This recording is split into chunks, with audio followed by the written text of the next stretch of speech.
the more safe spaces that people in blended families have to speak up and say, is this normal? Like, is it okay? Like, how do I get through this? I think the better off we'll all be. And now, Aye. I'm the captain now. coming to you from the K2 studios in San Diego, California. This sounds great. You sound amazing. I always sound amazing. It's the world famous Everybody's hitting off like BFFs. Kris and Kristine Show. Hey, what's happening? How are you doing today? Thank you so much for being here, and I am Kris. And I'm Kristine, and welcome to episode 157 of the Kris and Kristine Show. Do-do-do-do. Ah, fantastic. Are you staying dry? Because I am super soaking wet. Well, we are definitely dripping wet up here in Central California. If I sound a little bit far away as you're listening to this episode, it's because I am a full 333 miles away from home. I thought it was like 350, but as a crow flies. Thank you for trying to correct me. No, it's actually 333. I charted it out. Oh, well, check that out. So how's the weather been up there? Has it been raining like it is down here? We had a huge windstorm this morning. It woke me up. I was laying in bed here at my parents' house because I've been up here for Ezekiel's birthday, and I was just, resting and had like a full another hour to sleep because, today was a holiday. And then I hear this raging wind outside. I opened up the blinds and I thought that all the trees were going to be like knocked over. It was so windy. It was crazy, but it wasn't raining at that time. So we've had 3 rainstorms today and a lot of wind. And my parents found out they got a call from their neighbor for the cabin that they have up in the mountains. And apparently a big branch broke off of one of their oak trees and fell on the roof. And we're going to go up and check it out tomorrow. Hopefully there's no damage, but there is a chance. Oh, gosh, that's horrible. I've heard a lot of... You missed all the craziness here in San Diego. Well, let me tell you, it's like end of the world days over here with floods and rivers and power lines down and trees down and images on the social media I keep seeing with all of the San Diego River has gone above and beyond its actual banks. Oh, wow. It's risen into the streets, and it's risen so much that there's this image going around where they have I don't know, there's a spot in Mission Valley where you kind of duck down. If you're going from you go across, I think it's Friars, but you kind of go underneath it. Anyways, There's like a little height sign that says 14 feet, 3 inches or whatever for trucks. The water level is almost touching that sign. What? I know. Wow, that's crazy. I know. Everything's flooded. I haven't seen the beaches yet, but I heard the surf's up though. I mean, surfers want to go in the water. Yeah, well, because on top of all of the rainstorms, so they're calling this an atmospheric river that's hit California.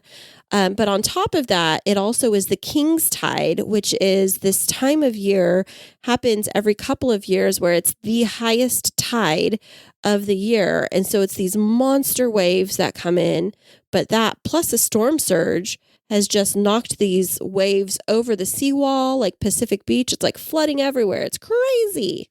It is pretty crazy. The whole entire coast. I was looking at one of the Doppler radar on my phone or somewhere, and I think green means like rain or something. So the entire map of California was covered in this green blob, covering the entire map. I'm like, oh, well, I guess it's raining everywhere. So, and just a minute ago, I heard it raining outside. Everything is wet and soggy, and it's so miserable, especially when you got the kids here at the house and they're all cooped up inside. Yeah. Being that it's a holiday and they're off, trying to find something to do. Well, so I was watching the news earlier with my parents, not to talk more about weather, but I'm going to talk more about weather. So we were watching the news and they had the weather report from the collective rainfall from the beginning of October all the way until the present day. And Fresno, from October 1st until now, which is, middle of January, they've had 9.5 inches of rain in Fresno, which typically is there's a lot of agriculture, but it's typically pretty desert-like for the most part. And so, California has been in this perpetual drought, but 9.5 inches of rain in Fresno since October. 9.5 inches. Yeah. Wow. Half an inch of rain in the last 24 hours alone. And I'm just assuming that we're not in a drought anymore, right? I don't know. I think that we've been in a drought for so many years that I think it's going to take longer than like one good spell of rain to pull us out, but you never know. I think what they say is that most of the rainfall we do get, nobody collects it. It just gets washed out into the ocean. So we don't really collect it anyways. Even if we have, enough rain to supply us for a full year in one storm, which seems like we just did, most of it's gone out to the ocean. Why can't they just save it or something? I don't know. Well, that is a deeper political conversation and way above our pay grade. Politics have nothing to do with that. I'm talking about weather here. Yeah. They'd have to create like big storage tanks or something like that underground for all the water. And yeah, we just don't have all of that, or, pump it into the pipeline or something. But it's crazy. But it was just downpouring here a little bit ago as we are recording this podcast on Monday night. And definitely stormy. There's a lot of snow up in the mountains and it's getting pretty cold. So, excited to come home on Wednesday, but also a bit nervous because I have to drive over the Grapevine. And that's a place where historically there's really bad mudslides or snow or both. Oh gosh, that's right. Have you checked the reports on that stuff? Has anything been blocked? No, I haven't looked it up lately, but it's, just that time of year where you just have to be careful with travel and just kind of, cross your fingers and check the weather report before you go and pack blankets and water and extra clothes just in case. Oh, yeah. Extra, gosh. It kind of reminds me of all those like survival shows that I used to love to watch, but I mean, it sounds cool and all, but when you when you watch it at home in the comfort of your television, you're like, yeah, it's super cool. Yeah, I can do that. Oh, I can make fire out of sticks in the cold snow. Oh, I can wrestle a bear to the ground and kill it with a knife and eat it. Make a blanket out of its bare skin. I can do that. Yeah. It sounds good. Or crawl inside of it and stay warm. It's just that too. It's the same kind of guys I would say that are watching football and are screaming at the TV from their couch. And you idiot! I could have done that pass. And yet they're sitting there shoving nachos in their face while they're watching the game. Yeah. I was just going to say, I have to tell you the story, talking about that. It's totally different when you're actually out on the road and then you're stuck in this. So 2 different stories. When I was younger, my parents drove us out to Nevada to go spend, I think it was Thanksgiving with my cousins when they used to live out there. But the way that we had to come back was through the Tahoe, Reno area and through Donner Pass, which, historically Donner Pass is this place where the Donner Party died and they actually had to it didn't sound like a fun party to me. It was they turned to cannibalism to survive. What? Yeah. It's this really shady part of California history. Anyway, so because they got stuck in the snow and trapped there. And so that's the Donner Party. But on Donner Pass, what's so crazy is we were driving back from this Thanksgiving holiday in Nevada and got stuck because of the snow in this area of Donner Pass. And there was cars everywhere and it was hours and hours of being stuck in traffic. And I just remember, my mom always packed snacks and games and things like that, but there were no bathrooms and we were just holding it for hours and hours and hours and hours. And I just finally remember my mom was like, you know what, Larry, that's my dad. Larry, we're just going to have to hold up a towel. The girls can't hold it anymore. Everybody in their cars beat them to block us from the headlights of other people. In the car? No, out. We had to get out of the car and we had to they had to use a towel to block us so we could do your business. That whole concept of don't eat yellow snow, it was because of us. Oh, or I heard brown snow too. So well, ew, gross. But a different story is after I had moved down to San Diego, it was my first full year in San Diego. So I'd moved in January and it was the following November. We knew these rainstorms were coming to Southern California and my team was it was my weekend to be with Zeke and they were you should get on the road because the rain was coming in. So I got on the road and I ended up driving through flash floods in downtown LA and the water was I shouldn't have driven through it because it was almost up to the top of my tires and it really could have gotten in my engine. But then I kept driving and got stuck on the Grapevine, the last stretch of the Grapevine right behind a mudslide. I was maybe 20 cars back from a mudslide. It had just closed down and blocked the whole freeway and we were stuck there for like 3 hours while they had to like come in with Caltrans and move all of the mud aside. So it's a real crazy time of year.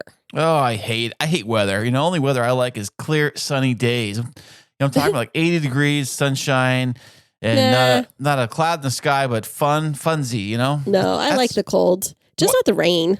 Okay, move to Antarctica. You got a place for waiting for you up there. Well, like the thank cold. you. Me and the penguins. You yeah, and the penguins. They're dressed up for you in their suits. In their thank tuxedos. you. They're tuxedos. So other than that, how's your week been? Well, I wanted to hear first about your week. What's been going on while I've been up here and out of the way? Oh, my goodness. It has been craziness down here in San Diego, keeping the fort alive. You know what's funny? I should not say too funny, really, is that when I have to watch the kids. Watch? You mean take care of your own spawn? Yes. Watch the kids? Like watch the kids. You mean when I watch them? All weekend, all 3 days. When you have to parent as a single dad. All 3 days by myself, and they are out of effing control. Man. What do you mean? Like, what do they do? Like, ask to be fed?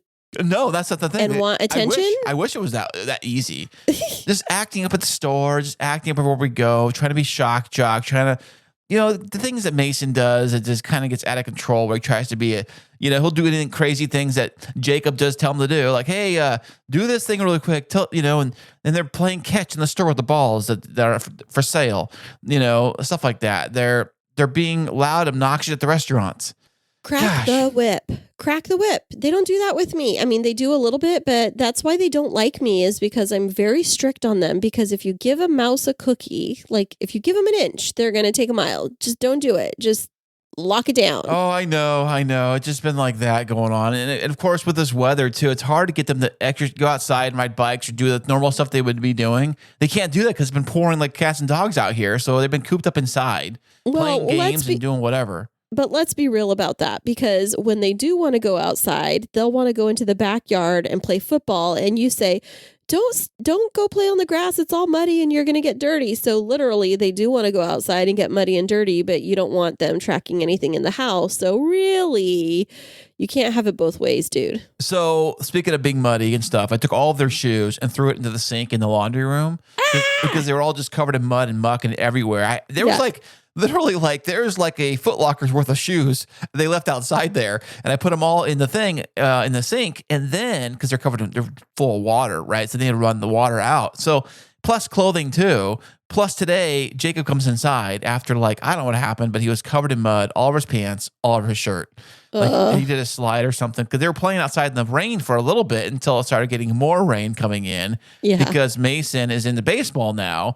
So he starts Little League coming up here soon. And he wanted me to get him some baseball gear. So I got him a batting tee. When you put the little ball on it, you hit the ball off the thing.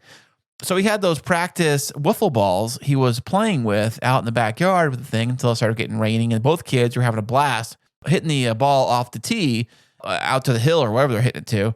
And then it started raining and they left all the toys out there and all their stuff out there. And but they came in muddy?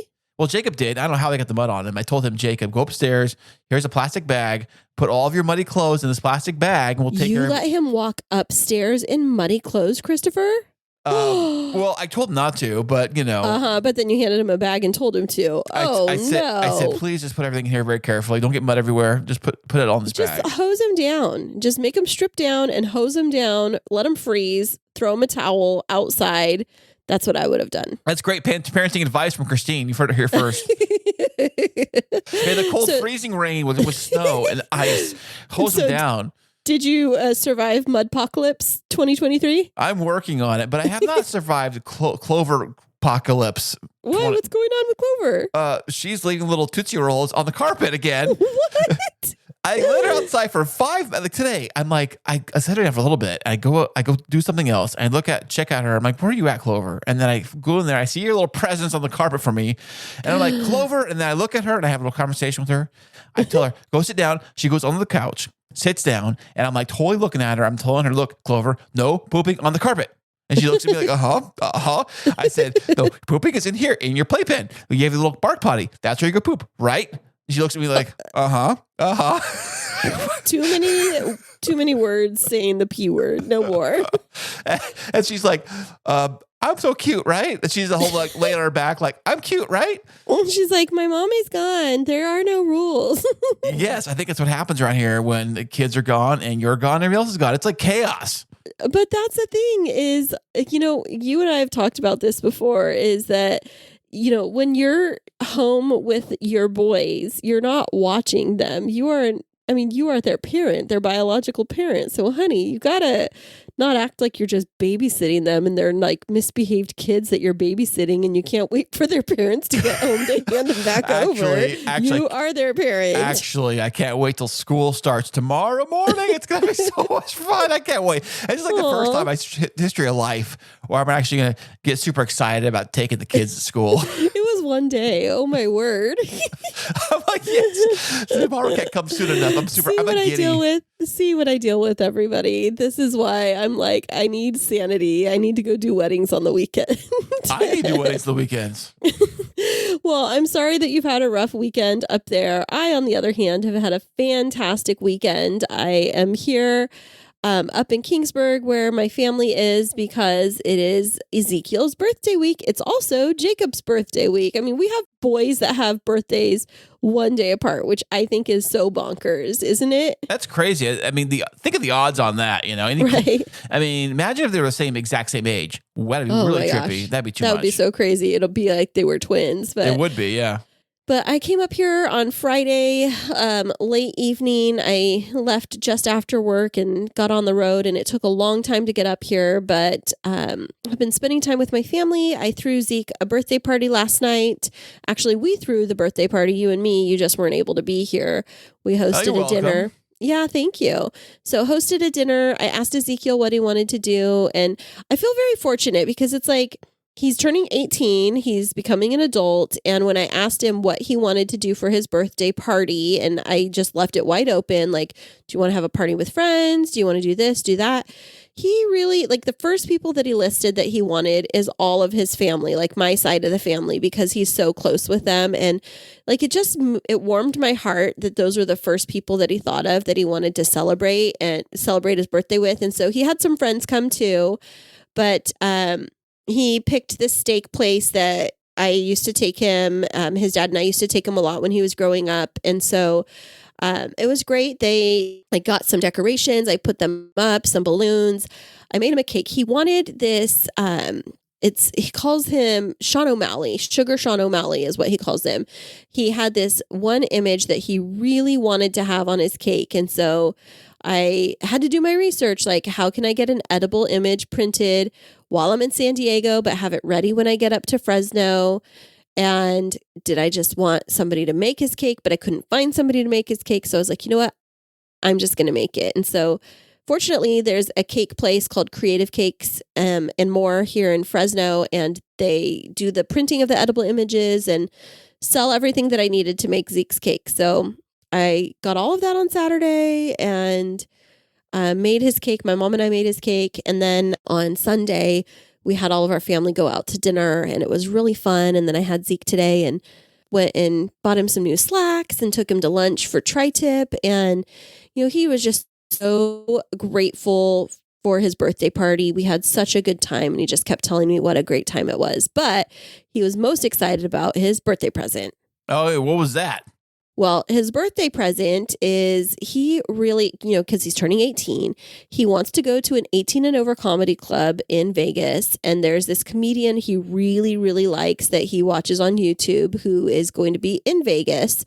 And so I surprised him and told him that in June, so right after his graduation, that I'm going to take him on a Mom and Bubba, I call him Bubba, so a Mama Bubba trip to Vegas, and we're going to go to a couple of restaurants he's been wanting to go to, and we're going to go to this comedy club so that he can go and hear this comedian. And so I thought maybe he'd be a little bit excited out of it, but it just made me feel so good that out of everything that he got for his birthday, he's super excited about going to Las Vegas because, he's been asking us for months to take him to go to the Dick's Last Resort restaurant, right? Yeah, that's right.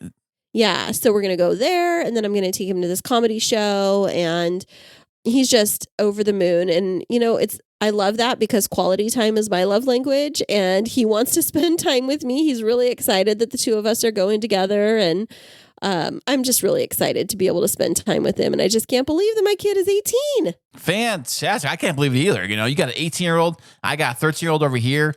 I know. Wow.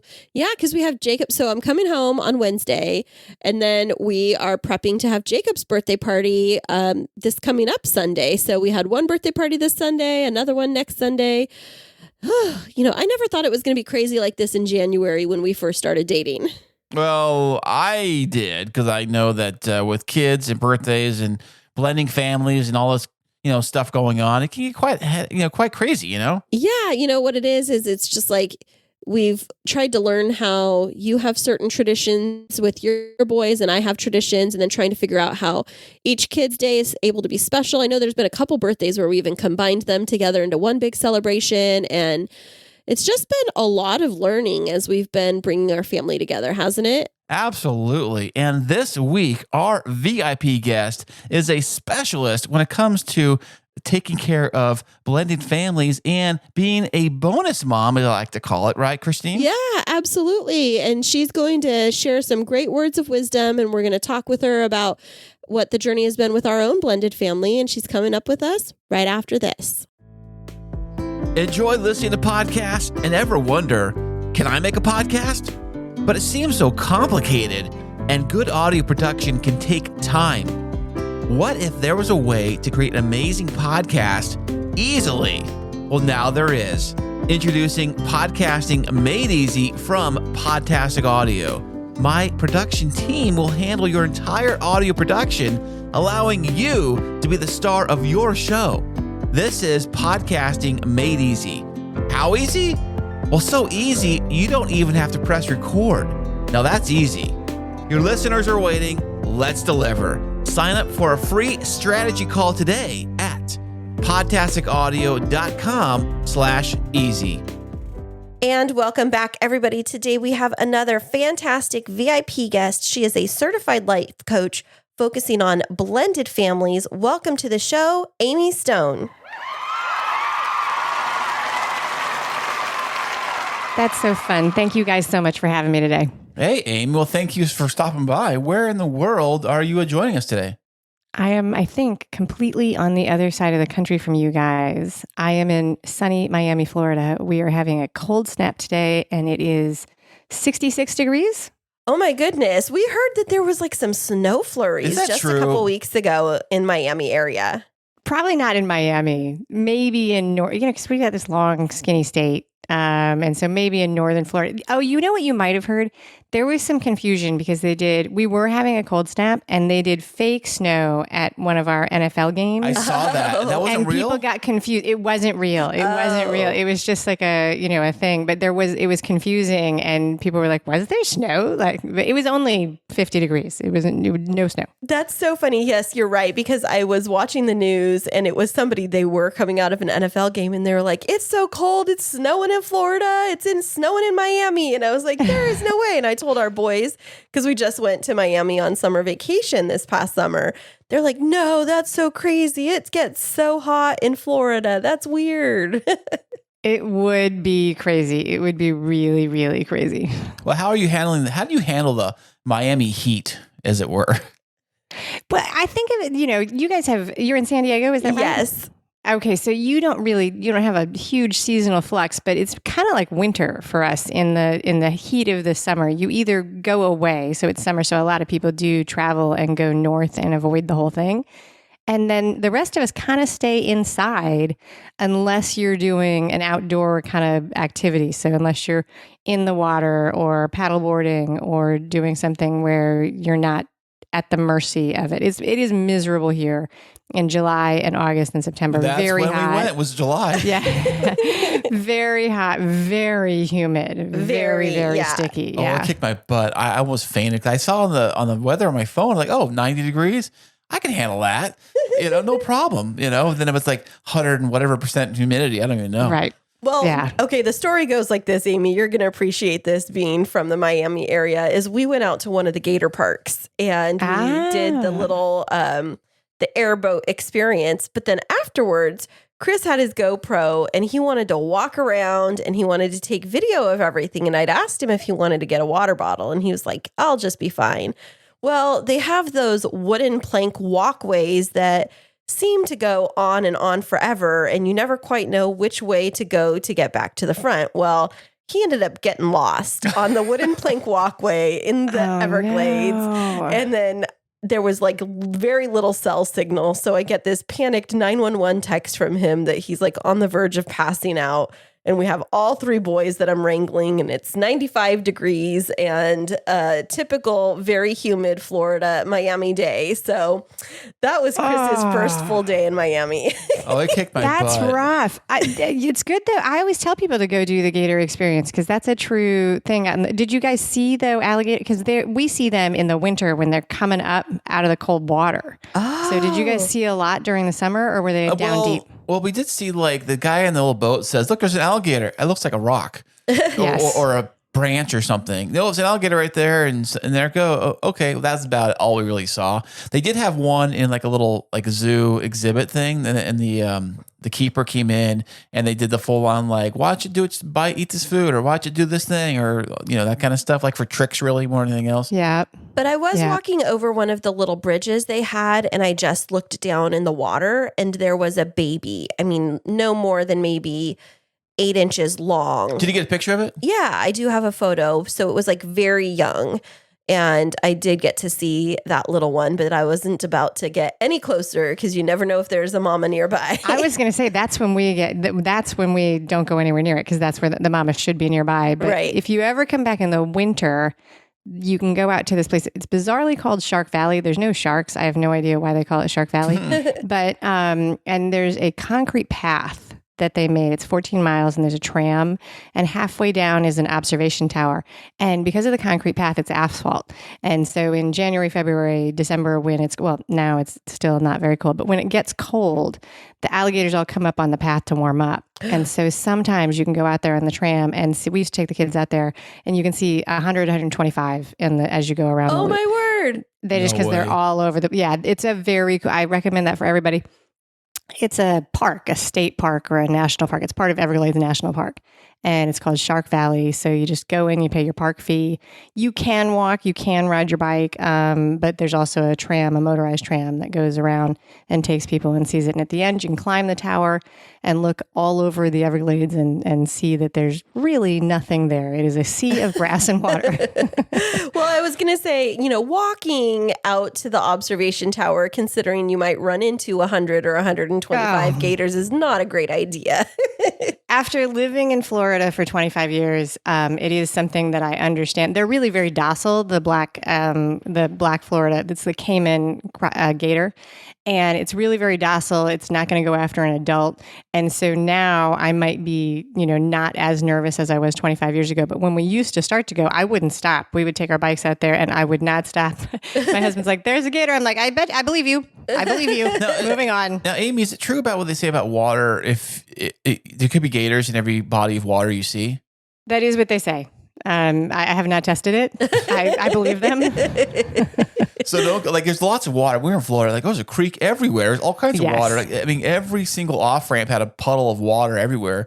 And I'm thinking, there's got to be like kids don't go swimming. By the way, it's got to be alligators in those things. Like it was where like the kids and I are looking at every out the car window, like looking You at all. kept going. You're like, there's probably 20 in that one. Yes. Yeah, no, I mean that is what they say, and so I have never tested it, and I don't plan to. Well, that's, I think, a good idea. But have you lived in Miami your entire life, or are you a transplant to No. Florida? I'm a transplant. There's people usually say this in regards to Texas, but I always tell people I'm like, I got here as soon as I could. So I moved here when I was just after college. I moved here, so I've been here all of my adult life. And a few years ago, 5, 6, 7 years ago, I finally decided, since I'd lived here more than any place else, I came to the conclusion I was like, I can't really call any place else my hometown. Like, this is my hometown now. Yeah, that's a really good point. Now, Kris is officially from the San Diego area. That's right. But I'm a transplant. Born and bred and never left. So There you go. But I've been here for about 7 years. So now I'm starting to say that, I'm from San Diego. I don't know if that's very truthful. Maybe I need to get another 20 years under my belt, but I think we're pretty close to saying that this is my hometown now, right, Kris? Yeah, I would say so. I mean, but San Diego is such a transplant city that people Same with Miami. yeah, people come in here in their first year and they say, "Oh, I'm an official San Diegan now." I was so in Miami. It's kind of different. Every conversation is like, well, where are you from? And so I'll say, oh, I've lived here for 25 years, and they'll say, where before that? And I'll say New York, and they're like, but where before that? Because there's so many international people. They're looking for the answer that is, not in the United States. And I say, no, I was Puerto Rico or Cuba, right? or something. Exactly, Venezuela, Honduras, Brazil, whatever it might be. It's a very international transplant city, and I'll say, no, I'm from here. Awesome. Well, we are very excited to chat with you today and learn a little bit more about you. When we were looking up the information about you and reading your bio, I was super fascinated by the fact that you are a life coach. How did you make your way into that industry? So the way I made my way into that is that I was doing some fitness coaching, endurance fitness coaching. I was coaching runners and triathletes, which is my hobby, running and triathlon. More running these days than the triathlon. And I was using life coaches. I had worked with life coaches in the past. And I was inquiring about life coaching because I wanted to get better at helping the athletes I was working with motivation. Oh, okay. And so that's what started me on that path. And then I took the plunge for certification because in 2020, the races stopped.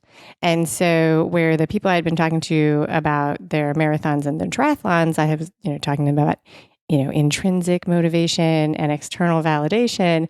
And they had listened to me, but they were more interested in how many miles I should run and how to get faster. And when the races went away, they were very interested in talking to me about motivation and how to feel better about it and how to deal with the process of the races being canceled.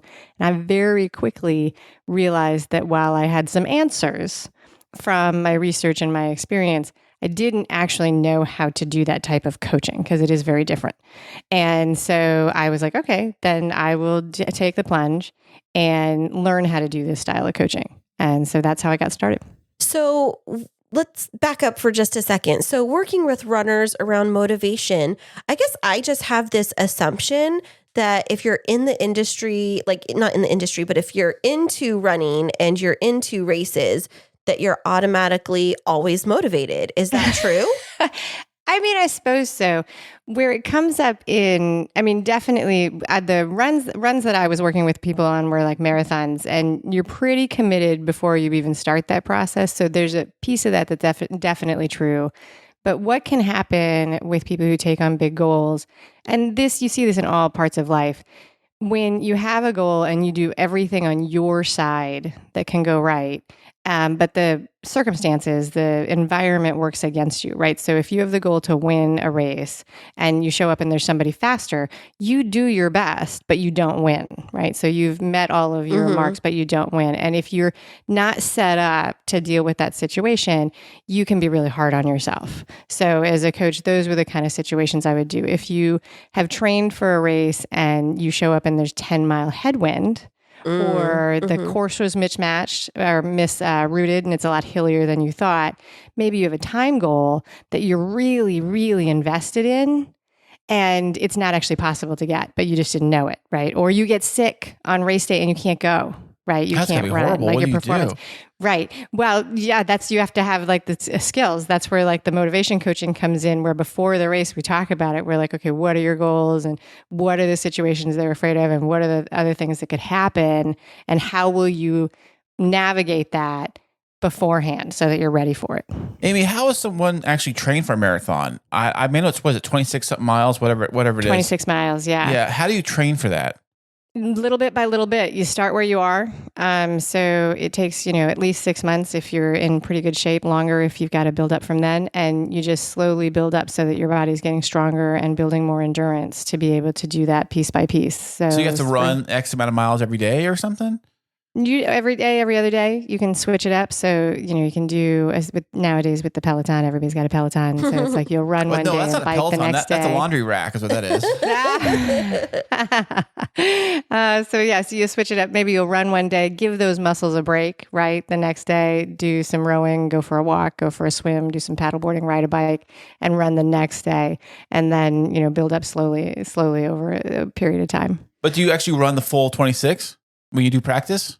Not usually. Some people do, and there are training plans where they will go over. And there are runs that are longer than that. So some people will do it longer than that. But a beginning marathon plan with a first-time marathoner might top out at like 20 or 18 miles. And then on race day, you would push it farther than that and go for the finish. But if you haven't hit that, if you haven't already done the 26 before, what makes you think you're going to do it on race day? Well, nobody believes it till they do it.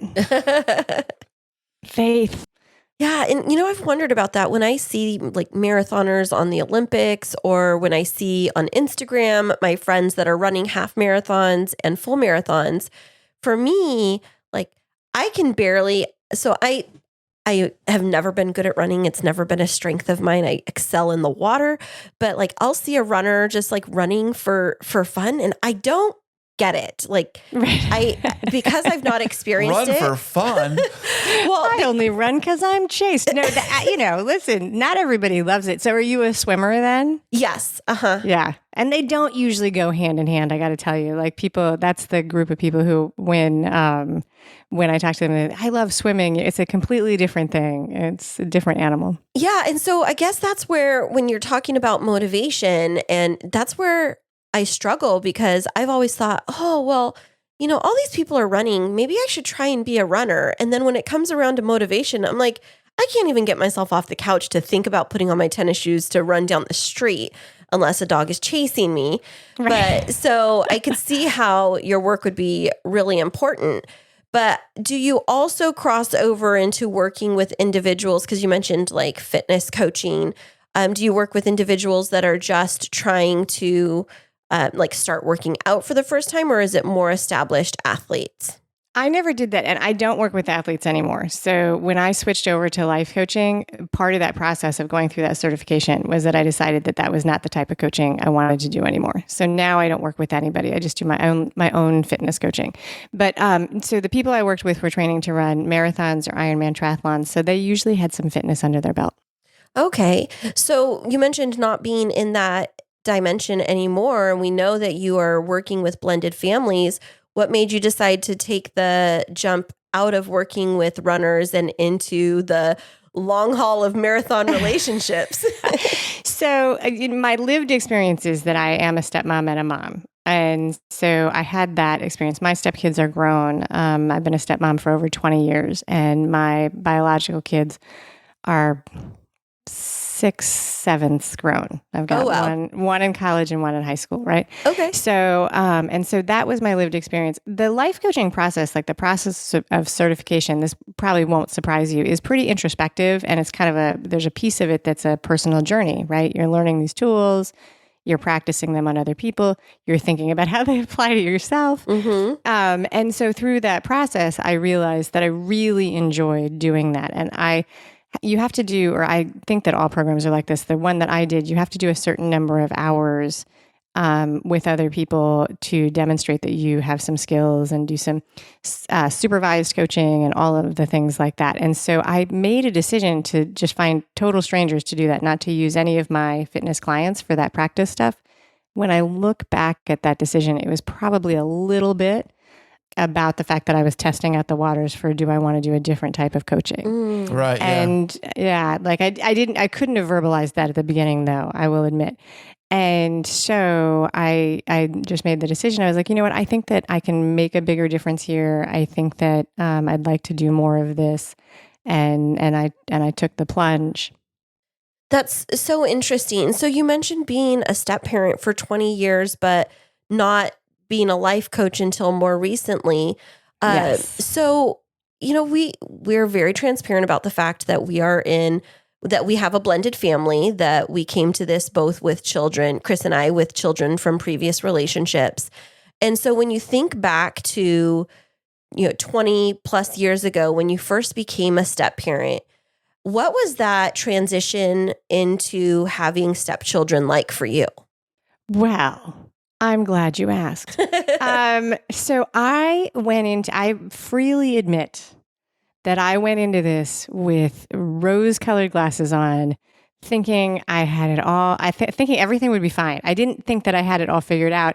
I just figured I could figure it out. How hard could it be? And was, pretty surprised by how hard it actually was once I got into it. And so I didn't have my own kids when I became a stepmom. So it was partial custody where sometimes the kids were not here and other times they were. And, I loved my husband and I really liked the kids. I thought they were adorable and cute. But living with kids full time is a lot different than, seeing them for a few hours every few days. How old were these kids, Amy, when you first met 4 them? and 8. Oh, okay. So 4 and 8. So they were pretty young. And so, but living with people is hard. Living with small people is hard.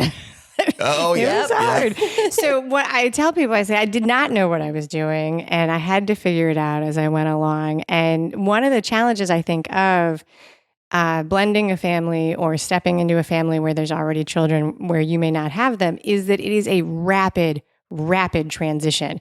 One day you are living in a house with no children or your own children.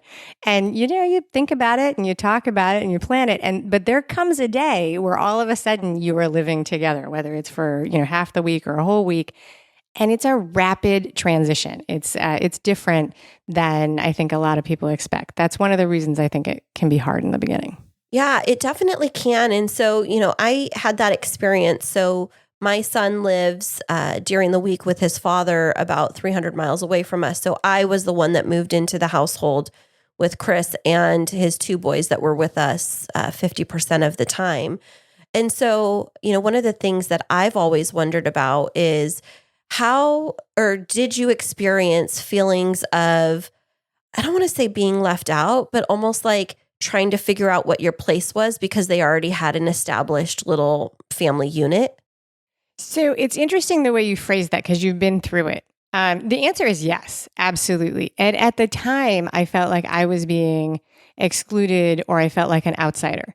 Looking back, what I think was really going on was exactly like you were saying. They had established routines and I kind of call it a secret culture, but they didn't know it was secret. Right? They just had routines and things and habits that they all did together that they all knew and I didn't know, right? Like the seat on the couch, or we watch this show and that show, or we eat these things on this way, or this is my favorite food. All of those things that they had established that they knew. And so they were just being themselves. And not even actually trying to exclude me, probably just, kids are generally sort of very self-absorbed. Yeah, they're kind of like a little shy too. I mean, when our kids first met Kristine, wasn't Mason or Jacob poking her head around the corner of the door, like, who is this stranger that Dad brought home? Right. Yeah. And so I definitely did. I felt like I didn't know what was going on, and I felt like there was a rhythm I didn't understand. And my husband and I talked about it a lot, like at the time. It took a long time for us to figure out like our way through that. And by a long time, I mean probably months and so on and so forth. And he didn't realize that I was waiting to be invited into some of these moments. He thought that I should just sort of assume that I should be included. And from his side, he was trying to honor the fact that maybe I didn't want to do everything with the kids. Like maybe I didn't want to watch 4 hours of Blue's Clues, which would have been true. Oh, right? Come on now. It's so much fun. Right? And, so he was trying to like honor my space. And on the other hand, sometimes I was feeling pushed out and not included and did not know how to ask to be included. And so that was the process from our side. So I definitely felt that way in a variety of ways, in a variety of situations, and we would learn our way through it. Amy, but it is a place where I wish that people had more support. Honestly, well, should you guys kind of discuss these things prior when you're dating the person before you bring the hey, I've got kids and here they are. Here are some things we do. Maybe like a little background. Sure. I mean, the way I describe it is because I don't think they know. I don't think that people know their secret routines. Like, so the way I sort of explain it is like we all grow up in houses with our families, and we have a culture of our family. And we think that these things are normal to us. And we assume that every other house in the world is probably like ours, right? So, for example, my family was quiet. And during the night, we did not, you open doors quietly and you close them quietly. You would never flush a toilet in the middle of the night in my house growing up because it would wake the other light sleepers up. My husband's family is loud. They do not have this rule, you guys. Open doors, close doors, unload the dishwasher in the middle of the night, clanging things around. I'm like, what is up with this? Clanging and banging. What is up with this? Like, why do you behave like this in the middle of the night? But he doesn't know. He doesn't realize it's unusual. He looks at me like I'm an alien when I'm like, what are you talking about? Yeah, I'm unloading the dishwasher, right? And so the adjustment to like a person stepping into an established family is similar. It's like being a house guest, except it's your own house. Yeah. You know what? That's so interesting that you mentioned that. Kris and I had conversation. So we recently, just over a year ago, bought a house finally together. We've been married now just over 2 years, and we lived together for a year prior to, once we were engaged, we lived together for a year before we got married.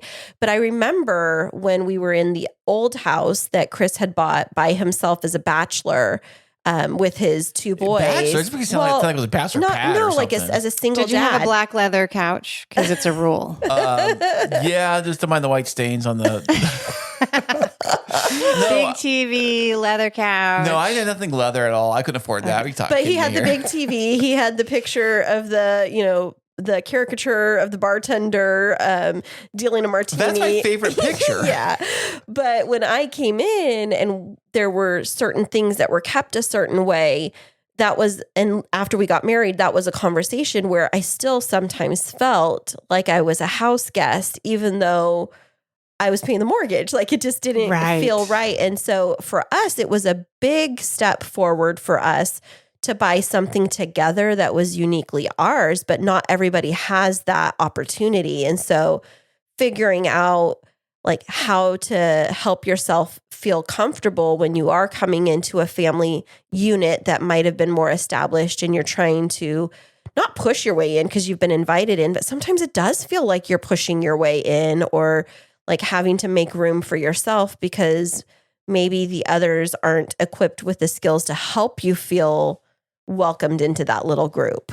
Right. And so you guys bought a house, which is a great way to do it. I think that other people do it by redecorating or moving things around or creating new traditions and shaking it out. I think that some of it, just like you said, people don't have the skills or the knowledge or the awareness. And we think that they do, but they don't. And then probably we shouldn't have the expectation that they would, right? Right. This is a place where it's helpful to have people sort of step us through it.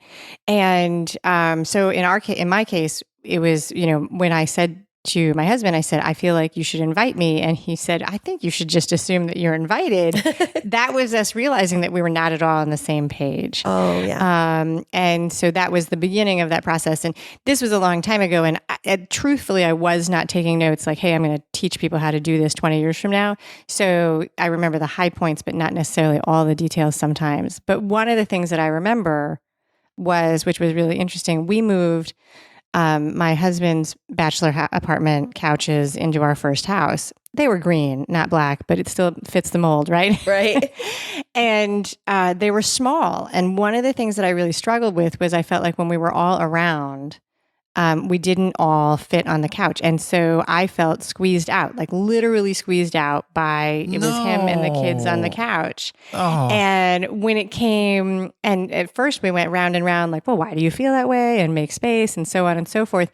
And then one day, not because of this, but because, the couches were too small or whatever, we bought different couches that were bigger and it went away. Right.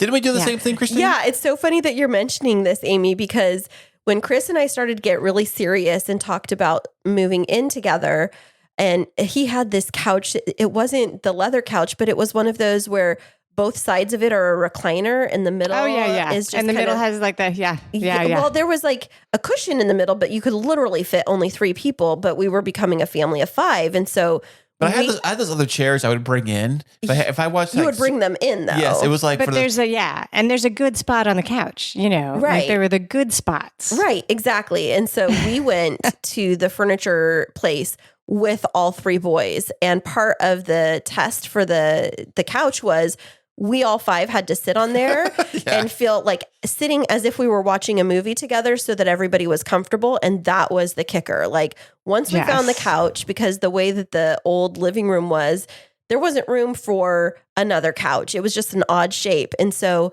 for me, because we would have the same exact experience, like they'd put on a movie and there'd be room for the three of them. And then I just go sit in the front sitting room on one of the other chairs by myself in the dark because there's not room for me and I'm not going to push my way in. So, right. Yeah. And they don't know that they figure you don't want to watch the movie. Right. And I'm sitting over there They have no pouting idea. like, I just wish that, yes, totally. Oh my God. Somebody is going to listen to this and they're going to say, that's what's happening in my house. And they're going to walk in and they're going to be, you know what we need to do? We need to buy a bigger couch. Yeah, I'll put links to all the local furniture places in the show notes. Definitely. But it's the same. It's very similar to like, it's the process of creating your own space for the new family, the new unit. Right. And, the same thing happens with traditions over time. It changes a little bit. And I use the words honor and respect. It's like honoring and respecting what came before and then, sort of creating new if it needs to be created new or Absolutely. just, including people in. Yeah. Yeah. I think that for us, one of the biggest changes that we've made is around the holidays. I know that for blended families, especially if they have shared custody with other parents, and just coming out of this, we kind of have it fresh top of mind, but it's really challenging at times to figure out scheduling Thanksgiving and Christmas and building your own tradition. So very hard. When you start working with families or couples that are navigating this journey of blending, what do you do to help mentally prepare them for the emotions that come up around the deciding who goes where, as well as the how we create new for ourselves? That's wow. How much time do we have? Gosh. We got all day, Amy. We got All day. Okay. So, every family is different, right? And so you start by looking at what's going on. And one of the things that I do with people when at the very, very beginning is I ask that, try and get an entire picture of all the people who are involved. Because especially with the families, all of the people are involved. Families, holidays are complicated even when it's not a blended family because you've got aunts and uncles and grandparents and all those things, right? And then if you add in different combinations of this and maybe people who are distanced, right? Like some people don't live in the same state or different parts of the city. Right. It gets really complicated. And your kids are probably young, but when the kids are teenagers and they have friends and they really actually don't want to hang out with you very often, that also gets complicated. No. And when they get married and there's in-laws, that's another level of complication, right? So you sort of start by putting all of the, pieces on the table and figuring out who's there. And then what are the different things? Like what happened before? What was the old thing? What are the agreements? Like what are the official agreements? Because that is different from every single family. Some people have very tight rules and they're in a very high contest, high conflict sort of thing. So it's like, these are the rules. And if we step outside it, back to court.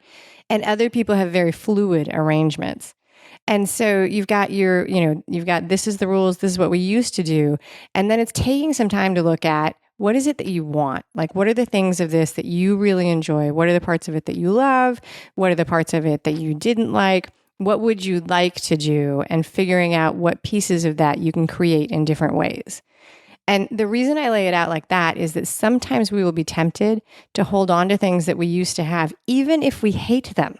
Right. Because we used to have them. That's just the way it always was, right? You're just like, that's the way it always was. And, people, how many people do you think make a turkey on Thanksgiving that don't actually like turkey?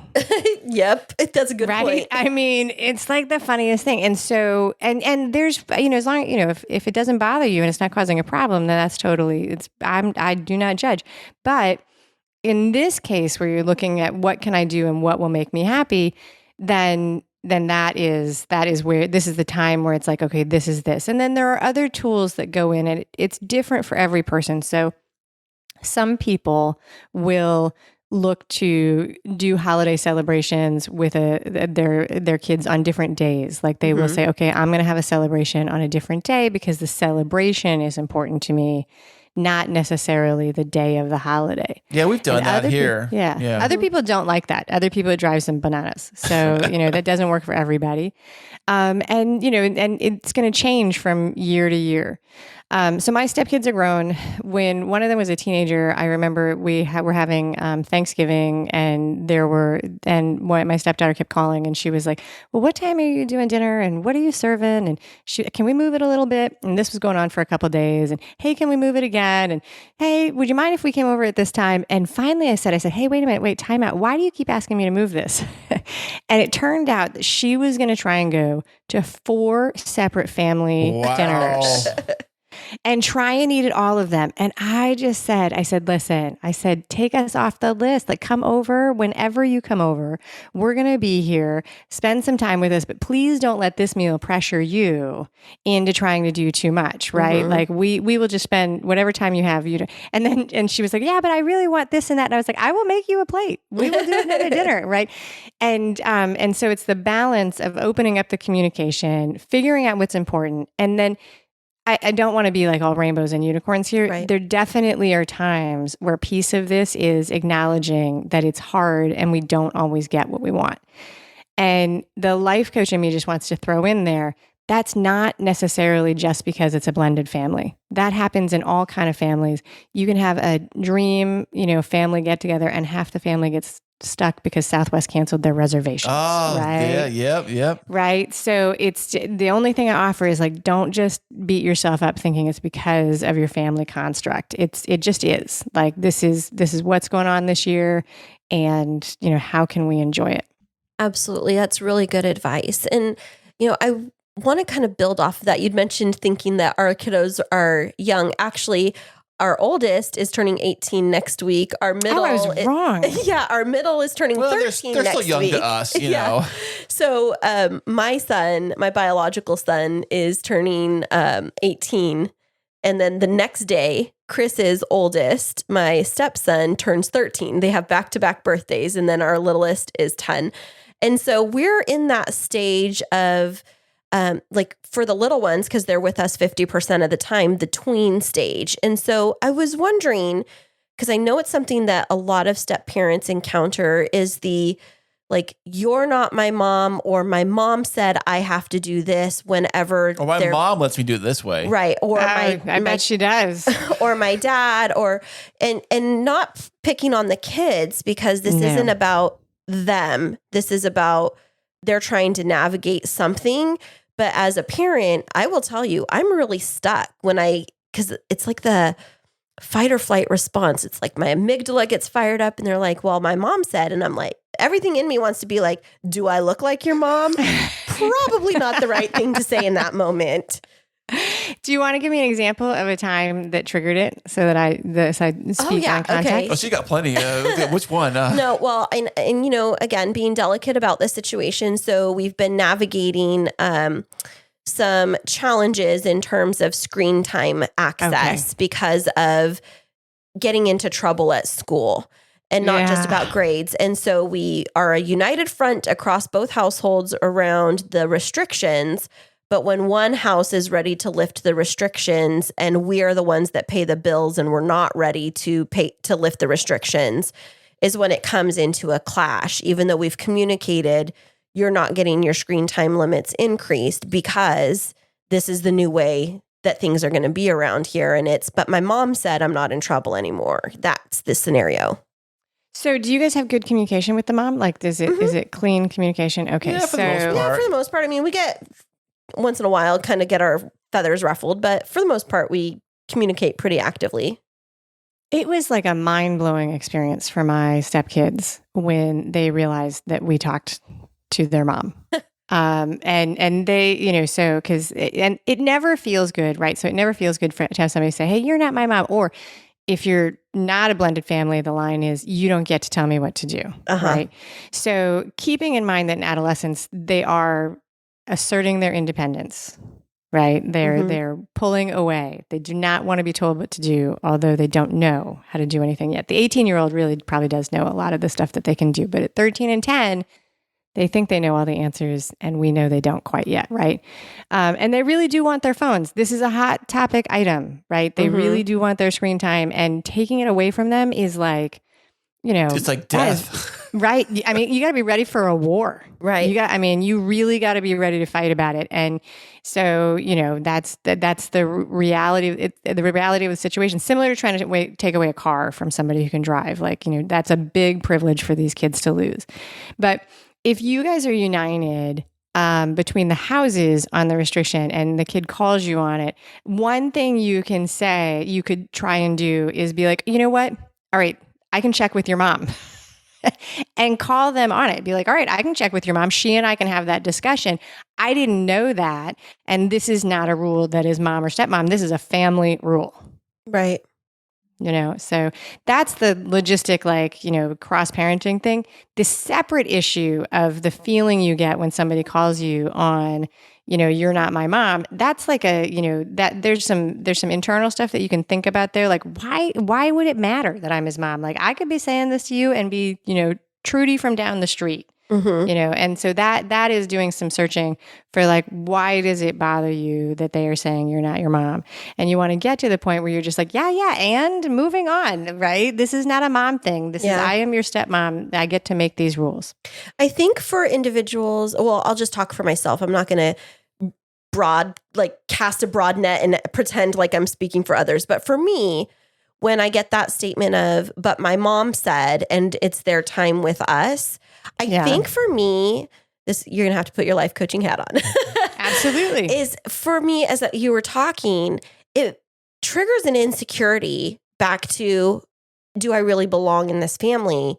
Am I really, do they really love me back? And I think that's really hard to wrestle with because kids are just being kids. But for me, it hits something deep inside where it's like, but I'm with you more than I get to be with my own son because he lives out of the area. Like, why would you say mean things? And so I think that's just kind of, I don't know if other people feel like that, but it definitely hits a nerve. Yeah. I mean, people do have different reasons that it triggers them, but I think that that's a common one. Like, there is a perception that if you were the biological parent, you wouldn't get questioned as much. Right. But I would ask you if your 18-year-old challenges your authority sometimes. Yes. Oh, he challenges me all the time. Well, he challenges me to a certain extent, but not like he does to my husband. Okay. Yeah. All right. But he does challenge you. So being the biological parent doesn't mean that you're not going to get challenged by the kids, right? So it's a facet of being a caregiver, but you have kids and you know that, so that's not it. But the insecurity of, do I belong and am I loved? Then you would go through, what does love feel like? Like, how do we demonstrate that you are loved and safe in this house? Yeah, that's a good one. Yeah, probably not for public consumption on the podcast. The answer, I'm just going to cut that short. Like, those are questions for you to think about.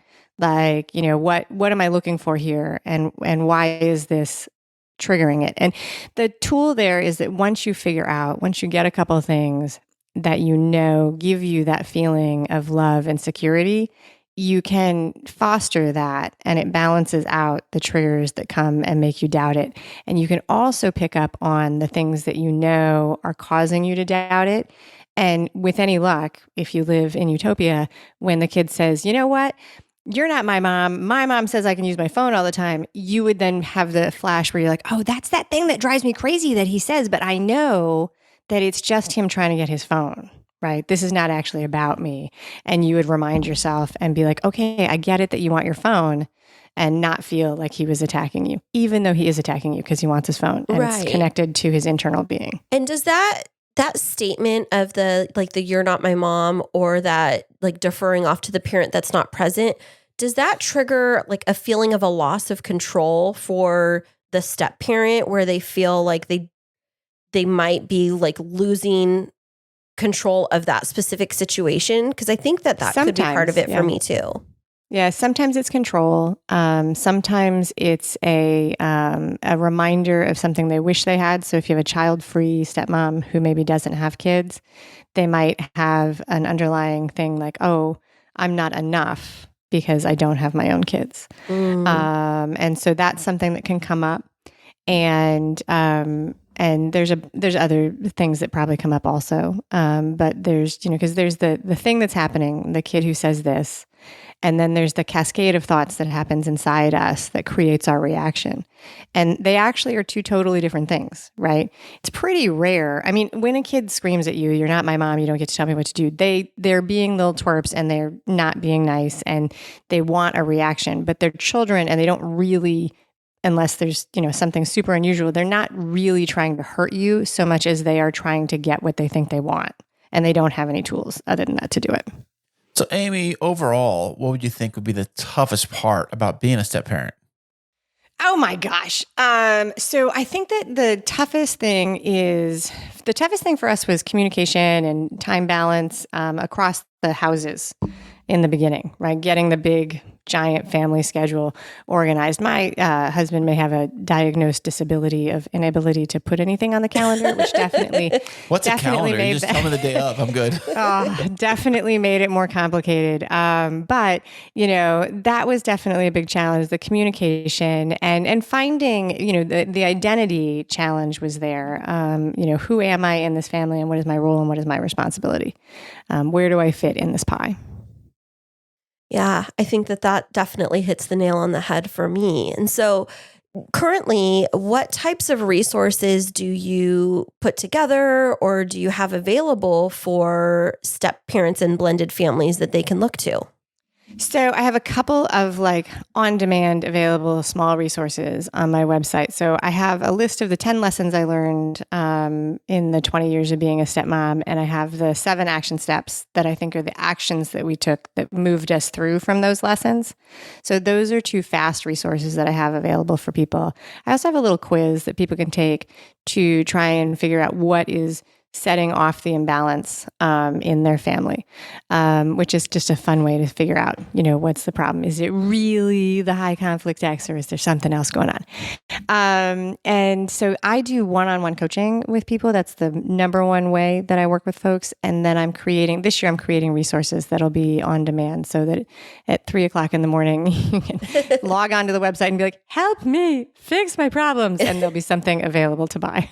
I would totally have taken advantage of that in those early days, because there were times when I was up in the middle of the night or after some situation, and I was Googling, resources for step parenting and navigating co-parenting. And because for me, I went from having an only child and then being a single mom for a series of years to now being a mom of multiples, because I'd never had more than one child in the household. So it's the dividing attention as well as, managing the different personalities. And gosh, it's a learning curve no matter where you're at in the stage. And like you said, going into this with rose-colored glasses, I think I was definitely very guilty of that too. Well, I think speaking of the rose-colored glasses, is one thing that I always appreciate about our kids is that they really gravitated to each other pretty early on to be best buddies. Right. Your kid and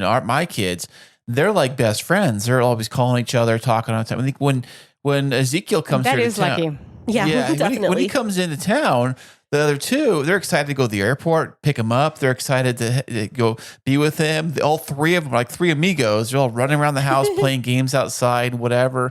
They're having a blast. But sometimes, they do have moments where they can argue and it can get ugly a few times. For the most part, they're pretty cordial to each other, I think. Mm-hmm. Definitely. Yeah. No, but that is a big adjustment to go from 1 to 3. Yeah. I mean, and they weren't, how old were they when you came on the scene? Just a couple of years younger than they are now.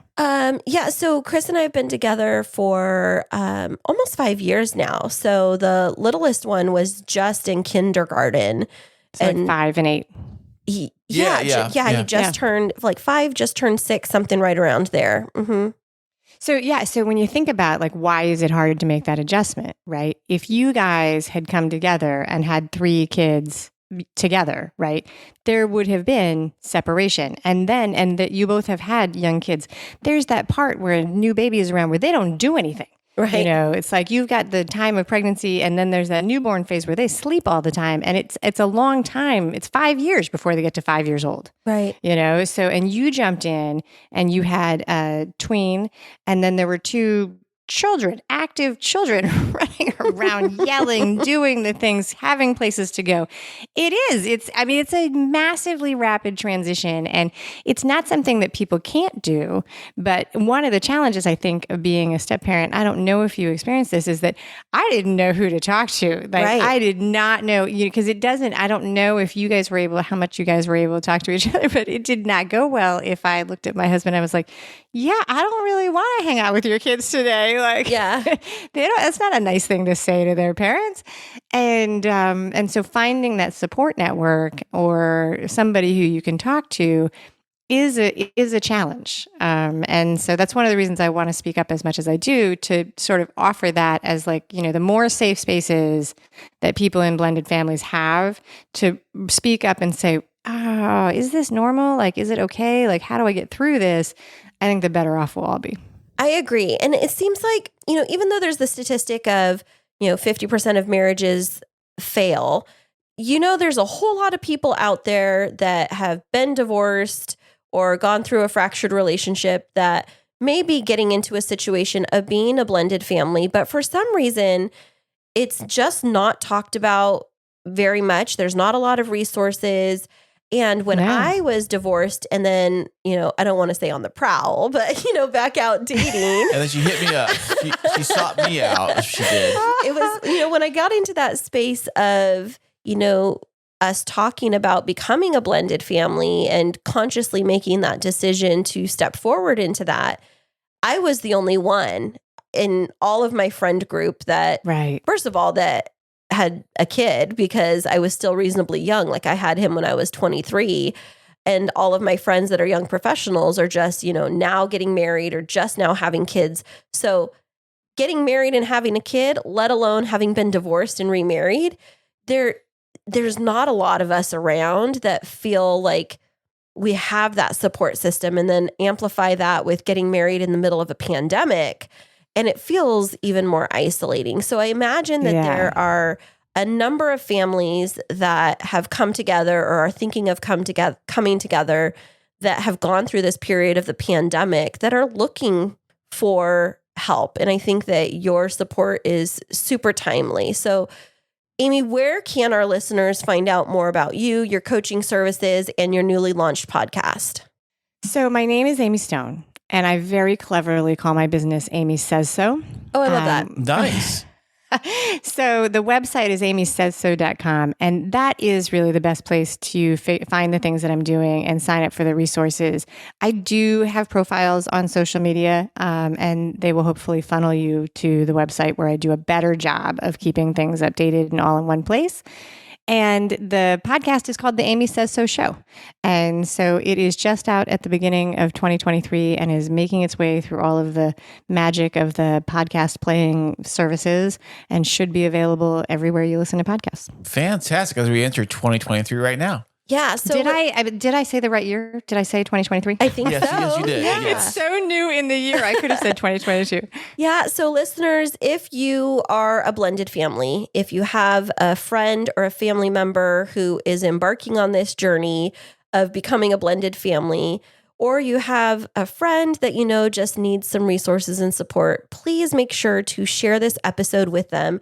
Amy, I appreciate so much of what you said. When you heard me pause a little bit earlier, I was composing myself, because you hit I felt so validated when we were talking through everything. And so I've gotten a lot out of this episode. I know our listeners will, and especially with your resources. We would just want to thank you so much for being on the show today.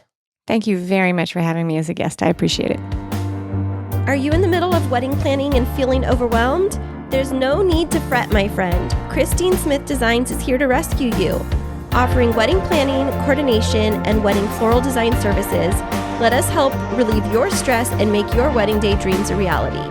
Visit us at KristineSmithDesigns.com. That's Kristine, smithdesigns.com, and request a free consultation. You'll be so glad you did. This was great having Amy on the show today. She had so much good advice. Yeah, absolutely. I got so much out of what she was sharing and got choked up a couple times there just reflecting on our journey. I know, because we do put a lot into the podcast. We're very, very honest on this show, and I think it does shine through at moments like that, you know?